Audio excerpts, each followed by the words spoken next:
గోవుల మృతిపై ప్రచారం చేస్తున్న భూమనపై టీటీడీ చైర్మన్ బీఆర్ నాయుడు మండిపడ్డారు. రాజకీయ లబ్ధి కోసం టీటీడీపై అసత్య ప్రచారాలు చేయొద్దని సూచించారు. గతంలో టీటీడీ చైర్మన్ గా ఉన్న భూమన ఎన్నో అక్రమాలకు పాల్పడ్డారని చెప్పారు. కమిషన్లు లేకుండా ఒక్క పని కూడా చేయలేదని విమర్శించారు. అనారోగ్యం, వృద్ధాప్యంతో గోవులు మరణించాయే తప్ప టీటీడీ సిబ్బంది నిర్లక్ష్యం లేదని బీఆర్ నాయుడు స్పష్టం చేశారు.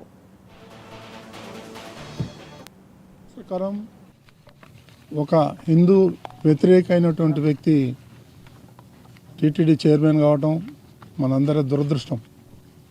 ఎందుకంటే ఆయన వేసే అన్ని వేషాలే, ఒరిజినల్ వ్యక్తి కాదు, హిందువు కాదు. ఆయన పిల్లలు ఏ సాంప్రదాయం ప్రకారం పెళ్ళిళ్ళు చేశాడు మనం అందరూ చూసాం. ఆయన ఏదో ఈరోజు ఒంటి కాలు మీద టీటీడీని టార్గెట్ చేస్తున్నాడు. It's only a target. ఏం అవసరం వచ్చింది ఆయనకి? రాజకీయంగా పోరాడాలంటే రాజకీయ నాయకులను వారి మీద పోరాడమని టీటీడీని ఎందుకు ఊరికే బ్లేమ్ చేస్తున్నారని నేను అడుగుతున్నాను స్ట్రైట్గా. అదేవిధంగా మేము వచ్చి 5 నెలల పైన అవుతుంది. ఏ ఐటెం తీసుకున్నా దాంట్లో స్కామ్. ఇది ఉంది ఇది లేదని కాదు, ప్రతిదీ ఐటెం, ప్రతిదీ కమిషన్ తీసుకున్నాడు. పోతా 1600 కోట్ల రూపాయలు ఈ ఇంజనీరింగ్ వర్క్స్కి ఇచ్చేళ్ళాడు. దాంట్లో 8%, 10%, 15% పే చేసిన వాళ్ళు వచ్చారు నా దగ్గరికి. సార్ మేము ఇంత ఇచ్చాము, ఇప్పుడు మా సంగతి ఏంటంటే కమిషన్లు ఇచ్చి తీసుకున్నాడు. ఆయన టీటీడీ చైర్మన్ కాదు, కమిషన్ల చైర్మన్. ఆయన ఈరోజు మా మీద బురదగలేదు.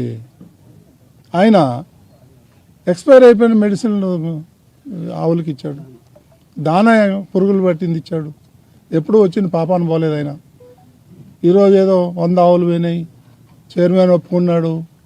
కొన్ని సహజంగా మరణించే ఆవులు ఉంటాయి. దురదృష్టకరం. ఒక హిందూ మీరు చూస్తుంటారు, ఈ వైసీపీ ప్రభుత్వం 2014 నుంచి 19లో ఏ విధంగా 2014 నుంచి 19లో ఏ విధంగా ఆ రోజున్న తెలుగుదేశం ప్రభుత్వం పైన ఏ విధంగా సోషల్ మీడియా ద్వారా నిందలు మోపుతూ ఆ రోజు కాపునాడుకు సంబంధించిన ఉద్యమంలో రైలును కాల్చి ఏ విధంగా కాపు సోదరులపైన కానీ కులాలు మతాల మధ్య పైన చిచ్చు పెట్టినటువంటి వ్యక్తి కరుణాకర్ రెడ్డి ఇప్పుడు కొత్త మళ్ళా తిరుమల తిరుపతి దేవస్థానం పైన 1 నెల నుంచి స్టార్ట్ చేయడం జరిగింది. దానిని అన్నిని మొన్న సీఎం గారి దగ్గర వెళ్ళి ఏ విధంగా చేయాలి డెవలప్మెంట్ అని మన చైర్మన్ గారు మాట్లాడిన తర్వాత దీనిలో గతంలో పనిచేసినటువంటి కొందరు అధికారులు, ముఖ్యంగా ఇక్కడ ఈ గోశాలకు సంబంధించి ఆయనే స్వతంత్ర నేనే చైర్మన్ అనే వ్యక్తిగా అనేటువంటి హరినాథ్ రెడ్డి చేసిన తప్పుకి సస్పెండ్ అయిన వ్యక్తి ఈరోజు ఆ హరినాథ్ రెడ్డి ద్వారా కరుణాకర్ రెడ్డి కానీ చెవిరెడ్డి కానీ వాళ్ళ యొక్క దుష్ట సయంలో తిరిగి తిరుమల దేవస్థానాన్ని ఒక అప్రతిష్ట పాలు చేసేదానికి కూడా ఈరోజు చేస్తున్నారు. రేపు